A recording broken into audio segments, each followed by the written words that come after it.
As some of you know, I recently put out a survey about Heated Rivalry where I asked audiences and the fan base to tell me a little bit about themselves, as well as their thoughts on the show. And I thought, well, why don't I go in and take a preliminary look at what the responses have been? I really don't know what I'm in for. Let's get into it. Let's dive into it. Okay, so we're looking at 573 responses. Let's look at the country responses. Demographic data. 271 people responded from the United States. 84 people, almost 15% from Canada. The United Kingdom. So we have, wow, okay, we have Ireland, 4 people. The Philippines, 6 people. Singapore, 2 people. Australia, 14. New Zealand, Germany, 21. France, wow. Russia, wow. Okay, Russia, that's great. Sweden, this is great. Nigeria, Indonesia, wow. Algeria, Cuba, Serbia, Hong Kong. Wow, we got responses from all over the world. This is phenomenal. With which gender do you self-identify primarily? Women, wow, 88%. Trans and cis women, man, 31 individuals, so 5%. Gender non-conforming, wow, almost equal to sort of trans and cis men. We also have prefer not to say, agender. All right, so 88% women, wow. Okay, how would you describe your sexual orientation? So we have gay is 6%. Wow, straight, 46% almost. Bisexual, okay. Pansexual, 7%. Queer, okay. Asexual, prefer not to say. Race, white, 78% of respondents, okay. Black, 4%. Asian, 10%, okay. Hispanic, about 1.2. And we have a lot of, I think again, I had an option for self-identification. So we have Indigenous, Pacific Islander, Middle Eastern, Hispanic. What is your age? Wow. Okay, like we have like a relatively almost equal spread. Wow, 36 to 40 is a big chunk. 41. So hello, like millennials, right? Like, what is your relationship status? Okay, we have single. All right, single ladies. If you're in the house, let me hear you. Woo woo. We have partnered. We have married or engaged. Okay. But yeah, like more than half of the people who responded to this are single. In what field do you work? Education, tech, media arts, government, finance, not for profit. The big part, retail, legal, independent, entrepreneur, general, corporate, retired, food services, aviation, transportation. Okay, let's jump into Heated Rivalry. So now that we have like a general sense of like maybe like the demographic, let's look at what people thought of Heated Rivalry. Okay, had you heard about Heated Rivalry before the show premiered on Crave? Yes, no, okay. So that's interesting. So we have a whole new group of people that, like myself, I had never heard of the books, and I had barely even heard of the show before it actually popped up on my, before it popped up on Crave for me. Okay. Did you read any of the books in the Game Changer series before watching Heated Rivalry, the TV show? No? Yes. Okay. So I guess what we're seeing here is that people had heard of the show, but there seems to be about what 13% or so, 12 or 13% who heard about it but who did not read the books. If no, did you read any of the books after watching the show? Yes, no. Okay, I think that's interesting. I think it's interesting that people watched the show and said, like me, I need to read the books now, but some people decided not to. And I'm curious, if you're watching this video, like, did you love the show so much you're like, nope, I don't want anything to change my perception of this. I don't want anything sort of, I don't want to say tarnished, that's not fair, but like, I'm curious what it was about the show that you felt like just gave you what you needed and you didn't want to read the books. Yeah, if like, comment below. I'm curious. If you read Heated Rivalry, the book, and watched the show, which did you enjoy more? Oh my God, I'm so bad for saying this. Okay, so people seem to overwhelmingly like the TV series. The primary thing I felt after watching Heated Rivalry was joy. Oh, good. I love that. Joy. Beautiful. Yearning. Okay, that makes a lot of sense as well. We have arouse. Oh my goodness. I mean, I totally get that. Seen. Good. People felt seen. I like that. Envious. I get that too. I was just like, okay, well, like, where's my romance? Huh? I don't want a bad romance. I want a good romance.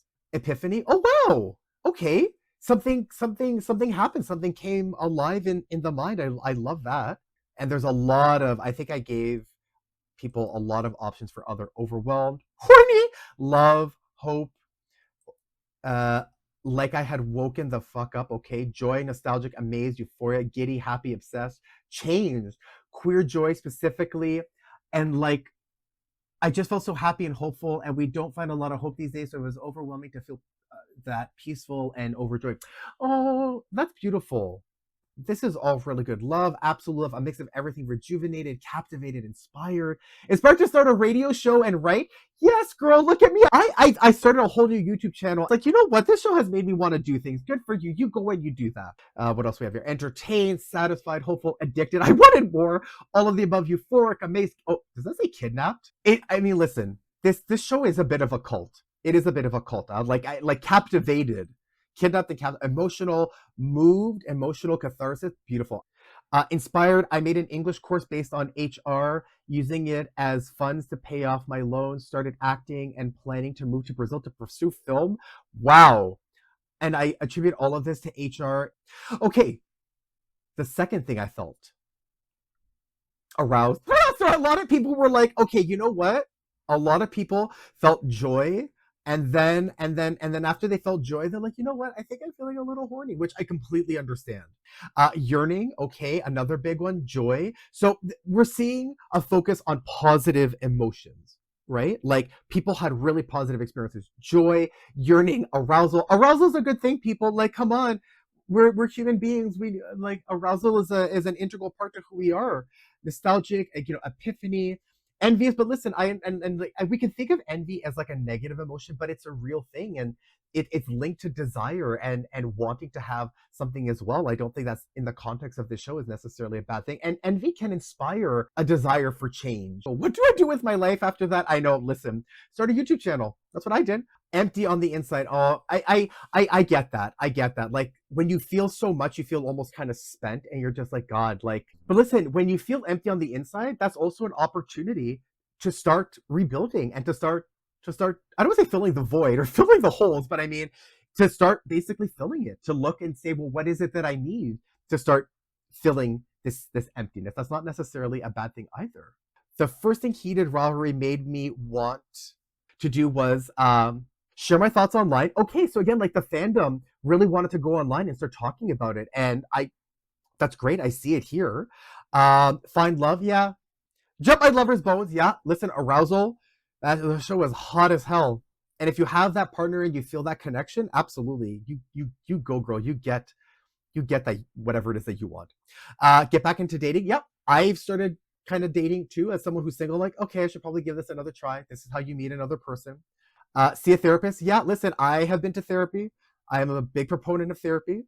Like, and there's nothing wrong. Maybe the show unlocked feelings of trauma, of pain, of yearning, and having someone to talk these things through is great. Find a hookup. I get it. If you're single, you're just like, I need another body. I need to feel good.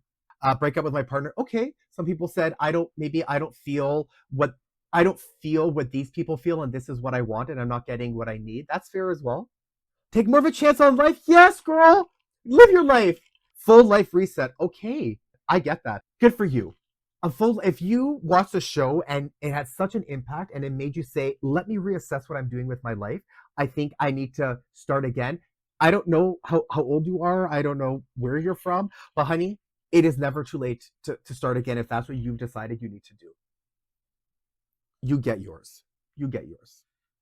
Look at the amazing things that this show has done. Finish my gay focus screenplay that everyone in Canada said was too risky to pursue. Okay, listen. I have no money, and I have no power, and I have no connections, but I want to know about what this screenplay is. I wrote my thesis, my PhD thesis on queer cinema. I have watched all the gay movies. And in fact, as I start moving past Heated Rivalry at some point, like I'll start talking a lot more about queer cinema and this and that. But like, if you're watching this video, respond in the comments. I want to know what the screenplay is about, and I want to talk to you. I'm curious. You've piqued my interest. Again, I'm nobody. yet. But I'm so curious. I want to know what it was about the show that you saw that made you want to do this. And I want to know about your screenplay too. Find community. Yep, that's beautiful. I get it. Because again, in the show, they don't really have much of a community, right? They don't. They're quite isolated. These characters really only have each other. They're not part of the broader community until I would say Scott really Hunter is the one that really starts moving the yardstick forward with his coming out and so on and so forth. And then with the charity that Shane and Ilya want to create. Yeah, community is very important. Go to the gym. I hear you. Listen, and go back to the gym. So again, I see a lot of people want to go to the gym. Stop living small. Recharge the romance between me and my partner. Beautiful. I love that. Focus more on my passion training. Recommend it to everybody. Embrace my queerness more publicly. The second thing Heated Rivalry made me want to do, share my thoughts online. Again, another big chunk of other, but share my thoughts online, find a lover, jump my lover's bones, see a therapist, get back into dating, find a hookup, play hockey. Oh, wow, play hockey. Okay, look at that. You're welcome, NHL. Read fanfic, buy a new vibrator. The thing I like the best about the show, 545 responses. So this is when we get to the short answers. Okay. The yearning, the acting, the chemistry, the yearning, the acting, the story, the love, everything. Oh, wow, there's 545 responses. Okay. Cinematography, storytelling, love, everything, yearning, chemistry, queer representation, joy, romance, slow burn, cinematography, acting. So there's a really big focus on the acting, the way that the show looks, the chemistry between the main characters, and like the feelings that it evokes, like love and again, like their connection with each other. Chemistry, okay. How closely followed the books, okay. Nuance, acting, and writing. The two people are so in love. Tenderness, happy ending. Even though there are moments of sadness, the show is overwhelmingly joyful, except for Ilya's family. The show gay sex is a natural thing. Yeah, it was never questioned as anything but natural and wonderful. The thing I like least, nothing, only 6 episodes, too short, nothing, only 6 episodes, episode 3. How short it was, nothing. It ended, just period. Nothing, too short, only 6 episodes. So there's a really common theme here. Like people are saying, I want more. And Jacob Tierney's like, no, I'm going to make you yearn. Like, I think a month later, he's just like, well, maybe the long game is going to be more than 1 season. If anyone from that show is watching, and if anyone from Crave TV, and not that I'm trying to get involved in all this, but if like a Crave TV executive is looking at this, like girl, there's money here to be made. You can do more than 6 episodes. People will watch. The whole Crave TV could basically just become the Rachel Reed Game Changer Universe channel / subscription thing, and people would throw money at you for the opportunity. Look at me trying to pitch myself to like Crave TV as if anyone from Crave TV is watching. I see a lot of very similar responses. People were not happy with episode 3. Toxic parasocial fans. Yeah. So again, we can save some of this for some of the deeper dive, but as an overview, what I see here is basically that it was too short. Some issues with episode 3. Hayden and Jackie Pike, 2 heteronormative women cooking and having loads of kids. Thumbs down. Okay. Right. Okay. No, that's fair. Prolonged serial killer bit in episode 3. Yeah, I didn't get the serial killer thing. I didn't get that. And that's something that Jacob Tierney added because that wasn't in the book. Unfortunately, Scott Hunter, only 6 episodes. Okay, I found the sex scenes hot, tasteful, okay, prurient, naughty, okay, beautiful. Yeah, they were quite beautiful. Pornographic, okay, meh. 88% of people found it hot, 67% of people found it tasteful. On a scale of 1 to 10, how important do you feel the sex scenes are to the show? Wow. 1 person chose a 4, 0 chose 1, 2, and 3. 30% of people said 10. Like, I will not watch the show without it. 20, almost 4% gave it a 9. 27.5, an 8. 13%, a 7. Wow, honey. Maybe this is why people didn't like episode 3. I think this was the problem that I had. Like I said, the book was full of dirty sex, but there was no sex in the episode. And look, the people have spoken. They said, we want the sex. It's very important. This is what we're watching for. Not only, but it's integral. The people have spoken. Ask. Come on now. I thought the sex scenes were more than 50% gave it a 5. Very realistic. A 4, they're like, okay. Because it's funny, when the show first came out, there was a lot of conversation about them not being, realistic of of how gays have sex. I found the storylines, again, this was very unrealistic, very realistic. So, okay, most people basically found the storylines to make a lot of sense and to be realistic. I found the romance between the two pairs of the main characters, again, very unrealistic, very realistic. Yep.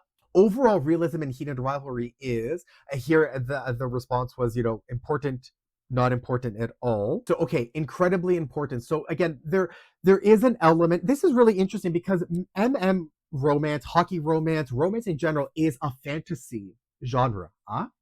It's not a documentary, it's not a realism genre. And yet, what we're seeing here is people have said, well, I still need to somehow believe it. It needs to seem at least rooted in something realistic. I need to be able to, again, the romance realistic, the sex realistic, the story. People need, even within this fantasy space, it needs to be realistic. There needs to be a connection to it. Not necessarily, again, a mirror reflection of reality, but it's important to people. 31%, 13%, 18%, 11%. So some people don't care as much, but very clearly the overwhelming majority score it like a 7 or higher. My most favorite moment or scene from the show was the end of episode 5, I'm Coming to the Cottage. The cottage, the stairwell kiss, the club scene. Oh, the club scene. I mean, I don't know if it's my favorite, but it still haunts me. Ilya's Russian monologue, all of episode 5, the club scene, the Russian monologue, I'm Coming to the Cottage. Give me kiss. Shane coming out to Rose. I love that. Tampa bar scene. Okay. I have to say one of my favorite moments is the Tampa bar scene. Connor's smile. I mean, that man is a chameleon, but like that smile that he gave where he just kind of looked at Shane and then kind of was like, and he had like this super wide grin. I was just like, I love you, Ilya. That's the moment that I actually fell for Ilya. It's the moment. That smile, that sense of relief, and that smile that seemed like he almost had like extra teeth in his mouth in a really beautiful way, because usually saying that would not necessarily be the case. But the Tampa bar scene, well, I have to say that's actually a little surprising. Tampa, Ilya talks about his dad's sickness. It's interesting that the scene in Tampa, Florida is something that's really being mentioned here. I think that's interesting. When Ilya and Shane are telling Shane's parents, and Shane is having an existential crisis, but Ilya is happy because he gets a home-cooked meal. The couch scene, episode 4, oh yeah, that was hot. My least favorite moment, okay, episode 3, none, Shane meeting Rose, nothing, NA, Scott and Kip, oh, Francois, Robbie, if you're watching this, I'm sorry. When Ilya hooks up with the girl from the club, unlike the books, I felt like it was unnecessary change and it made me annoyed more than anything else. Yep. The club scene plus Miles. I know Miles rubbed people the wrong way because he was kind of pushing Shane's comfort, but like he really is a representation of Shane's like internalized homophobia, but also his gay desire just literally breathing on his neck. Gina running into Ilya at the elevator. Oh, okay. That's an interesting one. Maybe because that sense of being caught. The very end of episode 4 where they're both looking right at the camera, not at all because it's bad, but just because the eye contact makes me uncomfortable. Okay, all right, a little bit of interpolation, a little bit of like, I see you, right? Both the characters are looking right at the camera. They're saying, I see you. I know what you're looking at. I know you're looking at me having uncomfortable sex. I know you're looking at my naked body. I know you're looking at me, angrily touching myself. Maybe it's a little confrontational. Aquarium parking lot. Yeah, the whole aquarium scene, actually. Tampa, Ilya in the pool with the kids. Oh, really? That was the least favorite part. I like that. I thought, like, oh, this is Shane looking at Ilya being like, he would be like a good father. Scott freaking out at the gallery. Yeah, that was tough. We didn't even kiss moment. That was tough. The serial killer flirting between Scott and Kip. What WTF? Anything with Ilya's dad in it. All of episode 3. Please rank the episodes in order of your most to least favorite. People were not happy with this. People were not happy with. I know that. I have heard you, but it had to be done. Okay, so let's look. The overwhelming majority had chosen episodes 5 and 6 as their top choice, unsurprisingly. Now let's go to the third favorite. Episode 4, Rose. Okay, that makes sense. None of this is all that surprising. I will say I'm a little bit surprised that episode 5 is ranked higher than episode 6, but I actually agree. I actually like episode 5 more than episode 6. I thought episode 6 was beautiful and wonderful, but episode 5 was just magic. Yeah, oh, episode 3. I'm starting to feel really bad. Listen, I'm not all that surprised, but I mean, that's a pretty high orange peak there, huh? Let's move on. What percentage of your friend group would you say has watched the show? Less than 25%. Okay. I don't discuss. Okay, so around 7-ish% of people don't discuss the show with their friends. Okay, that's fair. Maybe there's individuals who want it just for themselves. They do it online. It's also possible that individuals who are not fully out, so this is something that they want to enjoy for themselves, and again with people online. I think this is surprising less than 25%. I don't know why, but I'm glad that the online world exists to facilitate, these kinds of conversations. I have to say for myself, okay, I know a lot of people who have watched the show, but not a lot of people are as into it as I am. I mean, again, I started a whole YouTube channel, like a research project. I get that. I'm surprised at the number of people who watched it and had feelings that were like very mid. And I'm like, girl, how? Like, did you actually watch the show? And in fact, when I do my deeper dive, I'm really curious. But one of the catalysts for me doing this survey, and in fact, doing a lot of what I'm doing, is I found a lot of gay men preferred episode 3 over the rest of the episodes. They preferred Scott and Kip's story over Shane and Ilya's. So that was something that compelled me to do this survey and a lot of the thinking and the videos that I've been doing. 2, I also found a lot of gay men were not as fanatical about the show as in comparison to a lot of women that I know, regardless of their like how they self-identify, like their sexual orientation, self-identification. Yeah, and that was obviously confirmed here, but there's definitely more to be done there. But this question I think is interesting. What initially attracted you to the show? What made you want to tune in? The books, queer romance, the hype, word of mouth, the sex scenes. Love the books, curiosity, the hype, the sex. Dan Savage recommended it to me on his podcast. Okay, shout out to Dan Savage. Love Dan. Opinionated AF. I heard about it one day and decided to read both books online. I finished in 2 days and was obsessed, so I watched parts of the show, loved it even more. I'm a longtime romance reader, perfect at chemistry. It was a queer show shoving gay into anything guarantees at least my initial interest. Love that. Online buzz, it being a queer show, friends recommended it, gay theme. Oh, curious about a Canadian show. Okay, look at that. Someone said, oh, Canada? I wonder how many more people, now that maybe they've seen this response, are like, I want to see a bit more of Canadian television. We got some good stuff up here, people, I'm telling you. Juxtaposition Major League Hockey as a gay man, and gay man as a Canadian who understands hockey culture. Okay, love that. Positive queer stories. My friends insisted I watch. Canadian content and influence on popular culture. The rave reviews. Okay. Hype on social media. So social media's played a role. The press run, yeah, they did really good social media stuff in the beginning. Okay, shout out to the individuals who did the social media PR for the show, like the interviews that Connor and Hudson did, the chemistry that they dedicated, how funny and natural they were, gay influencers. Again, there's a lot more here that we can discuss. What made you want to watch the entire series? The story, the yearning, everything, the acting, the love story, the yearning, love, the cinematography. Oh my God, it was just so good. I fell in love with the characters so quickly. So the cinematography is getting a big shout out here. The chemistry. So obviously the chemistry between the actors. So shout out to the casting director and of course to the actors, to Jacob for directing them. It was incredible. The characters acting, cinematography, the queerness, addressing homophobia in men's sports and in Russia, just everything. Okay, great. And the soundtrack. Yeah, shout out to Peter. Would you describe yourself as a fan of Heated Rivalry? Heated Rivalry is a cult and I am a proud member. Listen, I know that Mr. Fanny was sleepy, but hey, that's all I gotta say. I'll say it one more time. Hey, I'm a very proud member of the cult. It's the only thing that has been good about 2026 so far. Yes, I'm a fan of the show. Who's this over here? 12 people said, I like the show, but not really part of the fandom. Okay. Overall, it seems like everyone loves the show and is a fan. If you could only choose one, which of the couple story arc did you enjoy the most? Some people did not like me asking this question, but I think it's pretty obvious it is going to be Shane and Ilya's. But hey, 3% said Scott and Kip. And again, when I do my deep dive, I'm curious to see if it was self-identified gay men that chose that storyline, because I feel like my prediction, my hypothesis as a scientician, as a doctor, is that I think it's going to be mostly self-identified gay men who chose that, just based on my own experiences and conversations with gay men in particular. Based on your above choice, why?